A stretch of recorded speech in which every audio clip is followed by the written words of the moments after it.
नमस्कार साथियों, मेरा नाम है संदीप गुप्ता। आप देख रहे हैं संदीप गुप्ता बेरोजगार चैनल को। आज हमारे साथ दिनेश ठाकुर सर जी हैं, दीप्ति सिंह आईएएस के टीचर। मध्य प्रदेश में लगातार 2 सालों से आंदोलन होते जा रहे हैं, जिनके पीछे सर का बड़ा रोल है और भी हमारे सर हैं और भी हमारे साथीगण हैं और छात्रों का बड़ा रोल है इसके अंदर। वही इसको आगे बढ़ाते हैं। तो सबसे पहले मैं दिनेश ठाकुर सर को स्वागत करता हूं उनका। सर स्वागत है आपका। धन्यवाद आपका। और सबसे बड़ी बात यह है कि पहले आपका भी धन्यवाद इसलिए करना चाहूँगा क्योंकि बेरोज़गारों की आवाज़ जनरली कोई उठाता नहीं है, और आप जैसे यूट्यूबर अगर इसको आगे बढ़ा रहे हैं तो सबसे बड़ी बात तो आप बधाई के पात्र हैं। और इस मुहिम को सरकार तक और जनता तक पहुंचाना आप जैसे युवाओं का कार्य होना भी चाहिए। इसी दायित्व को मैं सबके सामने बोलना भी चाहूँगा कि और भी कोई बच्चा है तो इसी मूवमेंट को आप सपोर्ट कर सकते हैं और सर का भी सपोर्ट कर सकते हैं। इस चैनल के माध्यम से इनसे लगातार जुड़े रहिएगा, ताकि ये जो अंदर की बातें कई बार मीडिया नहीं बताता है, लेकिन आप जैसे लोग उसको बाहर निकाल पाते हैं, तो बच्चे आपसे जुड़े रहें। जी, तो सर मेरा आपसे पहला सवाल ये है कि आप ये जो इतना सारे आंदोलन जो करना चाह रहे हैं, बच्चों को इतना ज़्यादा संगठित करते हैं आप, तो आपके इसके पीछे मेन मकसद क्या है सर आपका? तो ये हमको क्लियरली छात्रों को आप इसके माध्यम से हमें बताएं कि मेन मकसद क्या है आपका। देखो क्या होता है कि जब कोई सिस्टम है, जैसे सिस्टम से सरकार की बात करें तो वो हमारे लिए हमारे को कुछ मौलिक अधिकार या कुछ हमको राइट्स दिए गए हैं। जब उनका हनन होने लगे तो कई छात्र छात्राएँ ऐसे होते हैं जिनको अपने राइट्स के बारे में पता ही नहीं होता है। मैं एग्जांपल केवल और केवल पीबी के छात्रों का नहीं देना चाहता हूँ, पीएससी वाले बच्चों का भी देना चाहता हूँ कि कई चीज़ें ऐसी है जब बहुत देर तक आपको न्याय ना मिले तो वो भी एक प्रकार से आपके मौलिक अधिकार का हनन ही होता है। यानी कि कई सारे केस पेंडिंग पड़े हुए हैं, या फिर रोज़गार एक जब मुद्दा है कि रोज़गार आपको देना पड़ेगा। सरकार अगर आप चुनी है, किसी व्यक्ति ने सोच समझ के आपको वोट दिया है, तो वो चाहता है कि उनके लिए रोज़गार मिले ताकि घर का पालन पोषण हो सके। तो बच्चों के अंदर क्या है सर कि अभी हमने एक चीज़ देखी है कि इनके अंदर अवेयरनेस नहीं है। अवेयरनेस का मतलब ये है कि उनको कई बार एक तो डरा दिया जाता है कि यार तुम पुलिस के सामने खड़े हो जाओगे तो वो आपको एफआईआर कर देंगे, डरा दिया जाता है। या आंदोलन में जाओगे तो आपके साथ समस्या हो जाएगी, आपको ज्वाइनिंग नहीं मिल पाएगी। इस प्रकार की जो भ्रांतियाँ हैं उसको दूर करने के लिए हम ये टीम संगठित कर रहे हैं। हमारे ऊपर कई एफआईआर्स हैं, हमारे छात्रों के ऊपर एफआईआर है, लेकिन सबको कुछ नहीं होता क्योंकि ये सिंपल सी एक ऐसी मुचलके पर इसको छोड़ दिया जाता है। क्योंकि ये आपको अगर आंदोलन करना बुरी बात होती तो हमारा देश आज़ाद थोड़ी हो पाता। अंग्रेज़ों समय भी आंदोलन किया जा सकता था। तो अब तो हमारे पास राइट्स है, संविधान में लिखा हुआ है कि आप अपने अधिकारों की मांग रख सकते हैं। तो फिर यहाँ पर बच्चों के अंदर जो डर है, भय है, उसको दूर करने के लिए मूवमेंट अगेंस्ट अनएम्प्लॉयमेंट लड़ाई कर रहा है। तो सर से मेरा अगला सवाल ये है कि सर आप सरकार द्वारा दी जाने वाली लॉलीपॉप जो हर 4 साल में दी जाती है 5वें साल के लिए, तो उस पर आप क्या कहना चाहेंगे? देखो, सरकार अपना काम कर रही है, उसको मालूम है कि जनता को कब लॉलीपॉप देना है, लेकिन जनता क्या कर रही है? ये सवाल सीधा आपसे कर रहा हूँ, आपके माध्यम से जनता से कर रहा हूँ कि अगर ऐसा हो रहा है तो इनसे जवाब मांगने की हिम्मत आप में क्यों नहीं है? तो आपको पता है सर, सबको मालूम है। तो बोल रहा हूँ जो पब्लिक देख रही होगी उनको मालूम है कि जब भी चुनाव आएंगे भर्तियाँ भी आएंगी, कुछ एक्स्ट्रा आपको बेनिफिट भी दिए जाएंगे, कुछ नई नई योजनाएं चलाई जाएंगी। तो ये पिछले 4 साल तक क्या करते रहते हैं? तो उस समय जब 4 साल कुछ नहीं करते हैं तो सरकारें या फिर ऐसे लोग जो आपको धोखा देके कुछ पद पर पहुँच तो जाते हैं लेकिन वो अपना कर्तव्य निर्वहन नहीं करते। तो इसको जगाने के लिए, झकझोरने के लिए आपको बीच बीच में आना पड़ेगा ना। कुछ लोग बोलते हैं सर आप लोग आंदोलन क्यों करते रहते हो? आंदोलन से क्या मिलता है? तो मैं आपको बता दूँ, आंदोलन से हमको कुछ नहीं मिलता है, बस ये हम अंदर एक सुकून ये मिलता है कि हमने आज 15, 50 या 100 बच्चे ऐसे तैयार कर दिए जो कभी भी सिस्टम में गलतियाँ होंगी तो उनके बोलने के खिलाफ। जैसे आप भी आज बोल पा रहे हो सर, आप कैसे बोल पाए? पहले आपको पता ही नहीं होगा कि यार ऐसा हम कर भी सकते हैं, लेकिन आज आप बोल रहे हो, आज हमसे क्वेश्चन पूछ पा रहे हो, इसका मतलब है कि आपके अंदर वो जज्बा आ चुका है कि आप सिस्टम के विरुद्ध अगर कोई गलत काम कर रहा हो, मैं सिस्टम के विरुद्ध की बात नहीं कर रहा हूँ, जो गलत काम हो रहा है, जो सिस्टम गलत बन रहा है, उसके खिलाफ आप बोल पाओ कम से कम। ये मीडिया का धर्म होना चाहिए। तो बच्चों के साथ हम ये इसलिए करते हैं कि 4 साल का जो लॉलीपॉप है ये लॉलीपॉप दे ना पाए। अगर आपने बोला है, वादा किया है तो उसको निभाना पड़ेगा। इसके लिए हम बच्चों को तैयार करें। हाँ, नियमित तौर पर मतलब कि हर वैकेंसी 2 साल में, 3 साल में आनी चाहिए ना। ये 5-5 साल, 8-8 साल क्यों लटक पा रही? क्योंकि आपके अंदर वो क्षमता नहीं है, आपके अंदर वो जागरूकता नहीं है कि आप क्वेश्चन पूछ पाओ। जी, तो हम जागरूक कर रहे हैं। जी, मेरा अगला सवाल ये है कि सरकार की मोनेटाइजेशन नीति पे 6 लाख करोड़ अंदर करने का प्लान है, प्राइवेटेशन करके हर चीज़ को। कई सारी सरकारी कंपनी है, कई सारे उदाहरण है, मैं एक का भी एग्जांपल नहीं दूंगा, सब लोग जानते हैं। तो इसमें बेसिकली प्रॉब्लम क्या है छात्रों के लिए जो सरकारी नौकरी की तैयारी कर रहा है, उनके बारे में आप ज़रा बताइए। देखो, अगर आप इसको बड़े तौर पर दिखाया जाएगा जिस तरीके से पेश कर रहे हैं, तो अगर ये बुरा होता तो कर भी नहीं पाते और जनता अभी तक आंदोलित हो चुकी होती। तो हो क्या रहा है कि इसको प्रेजेंट ऐसा किया जा रहा है कि हम बहुत अच्छा कर रहे हैं, जैसे कि बहुत बड़ा सा स्टेशन बन गया, बहुत बढ़िया वो MPEB को अब तो सीधे सीधे प्राइवेट कंपनी के हाथ में दे दिया, ये बात है ना। और ऐसा नहीं, हर चीज़ अपना नेटवर्क भी, मोबाइल नेटवर्क हो, सड़क के हों, अरे बस परिवहन आज से 15 साल पहले प्राइवेटाइज हो चुका था। तो चीज़ों को बच्चों को तब समझ में आएगा जिस समय ये कंपनियां एक छत्र राज करना शुरू कर देंगी। कहने का मतलब ये है कि अगर हमने पढ़ा है, कई चीज़ें पढ़ी हैं कि अगर किसी एक व्यक्ति के हाथ में सारी पावर आ जाए तो वो सबको आसानी से अपनी उंगलियों पर नचा सकता है। तो अभी क्या हो रहा है कि 4-5 लोगों के पास ये बातें पहुंच गई, उनके पास में कुछ पावर पहुंच गई, यानी कि जो भी आपने देखा किसान क्यों नहीं झुके। अगर ये पूरा का पूरा किसानों का पूरा ठेका उनके पास पहुंच जाता तो किसान आज से 10 साल बाद अपने आप को ठगा हुआ महसूस करता, क्योंकि जैसा वो बोलते उतने मिलना पड़ता। तो ऐसा ही आपको लग रहा है ना कि ये बहुत अच्छा हो रहा है। भैया ये किस बात पे? क्योंकि सरकारी कर्मचारी बोलते हैं, मैं बता रहा हूँ आपको, खुली बात बता रहा हूँ कि ये क्या बोलते हैं, सरकारी कर्मचारी प्रॉपर तरीके से काम नहीं करते। क्या? तो वो काम नहीं करते तो जिम्मेदारी किसकी? सरकार की होनी चाहिए ना, उसको निकालो। ये नियम ही ऐसे बनाते हैं कि उनको निकाल नहीं पाते हैं।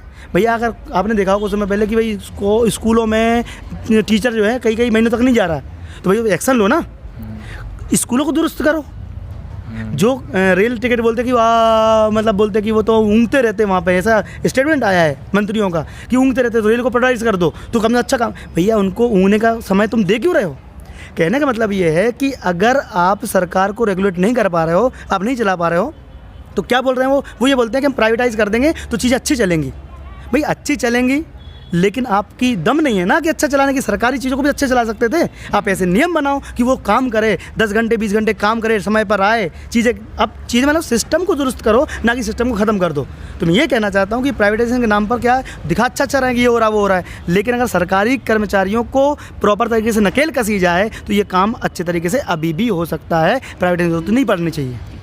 तो हाँ, मेरा ये आपका जो सवाल तो रह गया कि जो बच्चे सरकारी नौकरी की तैयारी कर रहे हैं वो फिर कहाँ जाएंगे, क्योंकि प्राइवेट सब कुछ हो जाएगा। तो आपको भी इस मुहिम में शामिल होना चाहिए कि प्राइवेटाइजेशन ख़त्म करो। आपको लग रहा होगा कि ये बहुत आसान है, ये बहुत मुश्किल है। अगर आप इकट्ठे नहीं होंगे ना तो इतनी आसानी से हटेगा नहीं। तो अभी हम देखें MP में नोटिफिकेशन लाने के लिए आंदोलन, उसके बाद उसका एग्ज़ाम कराने के लिए आंदोलन, फिर उसका रिज़ल्ट लाने के लिए आंदोलन, फिर लास्ट में ज्वाइनिंग के लिए भी आंदोलन। तो ये आंदोलन कब तक चलेंगे, ये हमारे सर आप बताएंगे कि ये एक्चुअली में आंदोलन ख़त्म भी होंगे, ये नियमित तौर पे भर्तियाँ होंगी कि नहीं होंगी, या ये आंदोलन आप कब तक चलाते रहेंगे? आपकी क्या है कि आप इसको कब तक लेके जाएंगे? देखिए, अगर कुछ दिनों पहले अगर आप ये बात पूछते तो हो सकता था मैं कोई एग्जांपल नहीं दे पाता, सेट नहीं कर पाता जी। लेकिन आज हमारे पास एक किसान आंदोलन की जो जीत है वो एक एग्जांपल हमारे सामने आ चुकी है कि अगर आप संगठित होकर और बहुत सारी तादाद में लोग प्रयास करेंगे ना तो ये चीज़ें क्या होगी, बदलेंगी ज़रूर। सरकार भी झुकेगी और सिस्टम भी बदलेगा। लेकिन अभी क्या हो रहा है सर कि अपन जब भी आंदोलन करते हैं तो पूरे MP में अगर आप एग्जाम्पल लें तो पुलिस वाले बच्चों ने 12.5 लाख लोगों ने फॉर्म भरे। बट जब हमने आंदोलन किया था, आप भी थे उस दिन भोपाल में, कितने बच्चे? 3000 बच्चे जी। तो 3000 और 12 लाख में अंतर नहीं है? बहुत अंतर है जी। कहने का मतलब ये है सर कि आंदोलन तो कल थम जाए, हम आंदोलन करना बंद ही कर दें अगर चीज़ें प्रॉपर तरीके से चलने लगे। लेकिन ये तब हो पाएगा जब सिस्टम को डर लगेगा आप जैसे युवाओं से, आप जैसे छात्रों से कि यार आप इस मूवमेंट के साथ जुड़े हुए हैं और आप कभी भी अपने आप को आवाज़ को उठा सकते हो। कहने का मतलब सिर्फ इतना सा है कि अगर ये आंदोलन कब रुक पाएंगे, जब आप एकत्रित होकर बहुत पुरजोर तरीके से सरकार के सामने अपना विरोध प्रदर्शन करोगे। अदरवाइज़ क्या होगा कि हम ये 3000 5000 लोगों के साथ छात्रों आंदोलन करते रहेंगे तो काम नहीं होगा। तो ये युवा संवाद जो हमने आज रखा था वो इसी पर्पज़ से रखा था कि अगला जो आंदोलन होगा वो किसी के भी खिलाफ हो, देखो चाहे शिक्षक भर्ती हो, चाहे पुलिस भर्ती हो, चाहे PSC भर्ती हो, हम जब भी आंदोलन करें तो आपका आह्वान हम 10 दिन पहले कर देते हैं। आपको आके हमारे आंदोलन को सफल बना दो, आपका आंदोलन भी खत्म हो जाएगा और आपका घर का जो ये सिस्टम है ये बदल जाएगा। अच्छा, आगामी भर्ती जैसे पटवारी, सब इंस्पेक्टर और फॉरेस्ट और 1 लाख भर्ती और जिनमें बोला है, जिनमें विभिन्न पद हैं, उनके बारे में आप क्या बोलेंगे कि क्या ये वाकई आएंगी या सिर्फ एक तरीके से ये भी लॉलीपॉप ही है? देखिए, अगर जब क्या होता है कि जब उपचुनाव हुए थे तो 2 घोषणाएं गई थी इन्होंने, 22,000 पदों की भर्ती की। 18,000 में 4,000 मिला दे, 22,000 मांगते अपन। 18,000 पदों पर भर्ती की जाएगी पुलिस वालों की। ये क्यों की थी? क्योंकि चुनाव जीतना था। तो जैसा आपने बोला, लॉलीपॉप देने का मतलब जो होता है वो चुनाव जीतने के समय ये काम कर देते हैं। बट होता क्या है कि अभी हमारे कॉन्स्टिट्यूशन में प्रावधान है ही नहीं कि कोई भी नेता अगर कुछ बोल दे तो उस पर सजा हो जाए। समझ रहे हो ना? मतलब घोषणाएं वो कर सकते हैं, एक जनता बेवकूफ़ बन जाती है। उनको लगता है यार कि इनने बोल दिया तो हम कर देंगे, तो उनको फिर वो चुन भी लेती है। तो हम ये चाह रहे हैं कि ये जो भर्तियां हैं ये अगर अब नहीं आ रही हैं तो कम से कम चुनाव का जो माहौल रहेगा उस समय हम अपने मोमेंट और आंदोलन के माध्यम से कम सरकार पर ही प्रेशर तो बना पाएँ कि पटवारी भी आ जाए, एसआई भी आ जाए और पीबी की भर्तियाँ नियमित तौर पर चल पाएँ। तो देखो जिस समय जिसको डर लगता है कम से कम उस समय अपन उसको प्रेशर तो दे पाएँ। तो ये चीज़ ज़रूर है कि आ सकती है, पॉसिबल तो है, क्योंकि मौसम आ गया है, चुनावी मौसम आ गया तो कुछ ना कुछ तो मिलेगा, लेकिन उसमें भी कहीं ऐसा ना हो कि 200-300 आ जाएँ। हाँ, तो ये बड़ी बात है कि पता 200 कांस्टेबल की भर्ती, 200 एसआई की भर्ती दे दी और शिक्षक भर्ती की 15-50-100 भर्ती दे दी। तो क्या मतलब है? तो हम चाहते हैं कम से कम जो पद हैं अपने, आपने आप बैनर देखा होगा, वो बच्चों को दिखाना जरूर, उसमें हमने पूरी चीज़ें दी हुई। हाँ, पूरी चीज़ें आपको दिखाई देंगी कि आपको कितने पद खाली हैं और ये भर्ती कितने पे निकालते हैं। तो हम ये पूरे पुरजोर तरीके से अगले साल जनवरी में मान के चलो कि एक बहुत बड़ा आंदोलन फिर से भोपाल में होगा अगर ये भर्तियाँ दिसंबर में नहीं आती हैं तो। जी, तो साथियों आप समझ लीजिए कि अगर ये भर्तियां नहीं आती हैं तो आपको फिर से जनवरी फरवरी में आपको तैयार रहना है और सर का और एमपी के सभी छात्रों का और खुद का सपोर्ट करना है। ठीक, तो मेरा अगला सर से सवाल ये है कि सर से मैं पूछना चाह दूँगा कि जो एनआरए की जो बात चली थी, तो एनआरए के बारे में सर का क्या कहना है? देखिए, एनआरए अगर आप, वही बात बोल रहा हूँ सर कि जो ये नीतियाँ बनाते हैं तो उसको बच्चों के सामने या जनता के सामने प्रेजेंट ऐसा करते हैं कि हमने बहुत अच्छा काम कर दिया। ये बताओ सर, अभी बच्चे नॉर्मलाइजेशन परेशान हैं। नॉर्मलाइजेशन क्या होता है आपको पता होना चाहिए कि कोई भी परीक्षा जब होती है, बच्चे ज़्यादा होते हैं तो वो एक दिन में परीक्षा ले नहीं पाते, तो ये 10-12 दिन तक करते हैं। और नॉर्मलाइजेशन में कई बच्चे जो सक्षम होते हैं वो निकल जाते हैं, और जो बच्चे अगर अच्छा नहीं भी करते हैं तो उनके नंबरों में, या ये तो चलो कहीं सुनी बात है, लेकिन उतार चढ़ाव बच्चों के नंबर में आता है। कई बच्चे बोलते हैं हमको उम्मीद ही नहीं थी इतने नंबर आएंगे, वो कहाँ से गए, बोले नॉर्मलाइजेशन से आ गए, तो घट बढ़ जाता है बहुत ज़्यादा। अब एनआरए जब ये लागू करेंगे तो एनआरए क्या है, एक राष्ट्र एक परीक्षा, तो क्या एक दिन में परीक्षा ले पाएंगे? ये बात भी है, एक दिन में परीक्षा ले पाएंगे? भैया एकदम परीक्षा नहीं पाएंगे तो फिर ये क्या करेंगे, 50 दिन 100 दिन। अब रेलवे की भर्ती चल रही है, एसएससी की भर्ती चल रही है, महीने भर चलती है, तो ये क्या करेंगे, एनआरए लागू करके क्या करेंगे कि अब उसमें सर देखो बैंकिंग वाले को अलग चीज़ चाहिए पड़ती है, रेल वाले को अलग क्वालिफिकेशन चाहिए पड़ती है, शिक्षक भर्ती वाले को अलग क्वालिफिकेशन चाहिए पड़ती है। आप एक ही परीक्षा से कई सारी परीक्षा कैसे ले सकते हैं, कैसे कर सकते हैं? सही बात। और सीधी बात यह है कि जब अलग अलग परीक्षा कंडक्ट कराते हैं तो पेपर का लेवल अलग लगाता है। अब एनआरए लगा दोगे आप तो एक ही लेवल, मतलब एक ही डंडे से सभी प्रकार के पशुओं को हाँकने वाला काम हो जाएगा। बात यह है कि 350 पद के लिए जब ये रिजल्ट घोषित नहीं कर सकते तो इतने लाखों लोगों का पूरे भारत के हिसाब से ये कैसे रिजल्ट शो कर देंगे हर बार? टेक्निकल प्रॉब्लम क्या कि बोले कि अगर हम अभी 1 महीने एग्जाम चलती है तो 4 बार पेपर निरस्त होता है जी।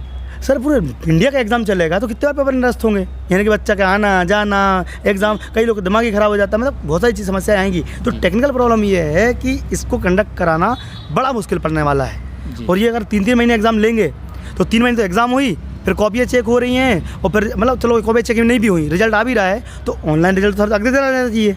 अभी पीबी का रिजल्ट कहाँ आ रहा है? सही है, ऑनलाइन थी ना परीक्षा, तो अगले दिन आ जाना चाहिए रिजल्ट। सही बात। लेकिन इनमें कई अरे हम तो ये कर रहे हैं वो कर रहे हैं, मतलब कुछ ना कुछ तो करते ही है ना।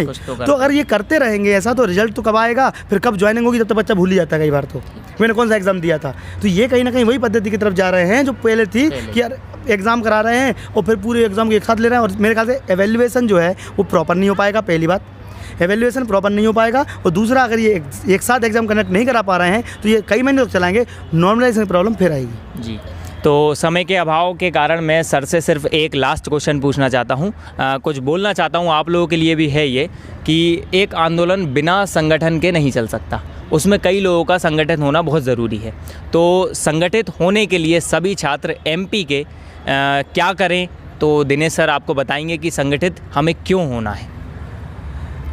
हालांकि मैंने इस बात को पहले ही डिस्क्राइब कर ही दिया है कि कई बार हमने आंदोलन करे हैं, 3000-5000 बच्चों के साथ में करते हैं मान लो, तो वो उसका इम्पैक्ट इतना पड़ता है कि पीबी थोड़ा घबरा जाती है कि वो डेट दे देगी या भर्तियाँ जो नहीं आ रही होती तो उसके लिए सरकार घोषणा कर देगी, इतना तक हो पाता है। लेकिन वो क्या डिले तब भी चल रहा है। शिक्षक भर्ती 18 में लाए थे अपन, और 18 से लेके आज तक ज्वाइनिंग के लिए संघर्ष करते करते 2-3 साल खिंच गया।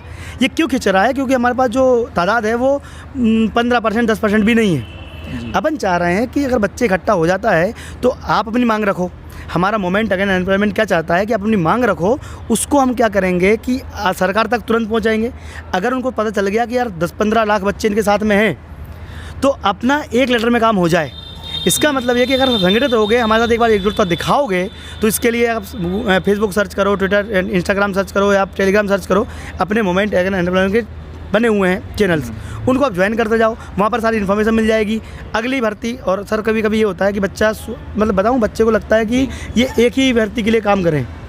हम ऐसा इसलिए नहीं करते हैं क्योंकि एक भर्ती हो गई तो उसका हम हाथ पे हाथ करके थोड़ी बैठ जाएंगे। भाई पुलिस वाले के बाद शिक्षक भी चाहिए, शिक्षक के बाद हमको पटवारी भी चाहिए, पटवारी के बाद हमको पीएससी भी चाहिए। तो हम सबके लिए काम करें, तो हर बच्चा ये ना सोचे कि उनके लिए बस काम किया जाए। हम संगठित रूप से काम इसलिए करना चाहते हैं क्योंकि अगर हम इकट्ठे हो गए तो जो आपके काम ये पेंडिंग पड़े रहते हैं ना, वो पेंडिंग नहीं होंगे। आप कई दूसरे राज्यों के आंदोलन उठा के देख लो, जब लाखों बच्चा इकट्ठा हो जाता है ना, तो रातों रात आपके ऑर्डर निकाल दिए जाते हैं। उनको डर तो होना चाहिए ना सर जी। तो हम उस प्रयास में सफल भी हुए हैं सर। हम बता दूं आपको, पारुल भैया भी यहाँ पे खड़े हुए हैं जी।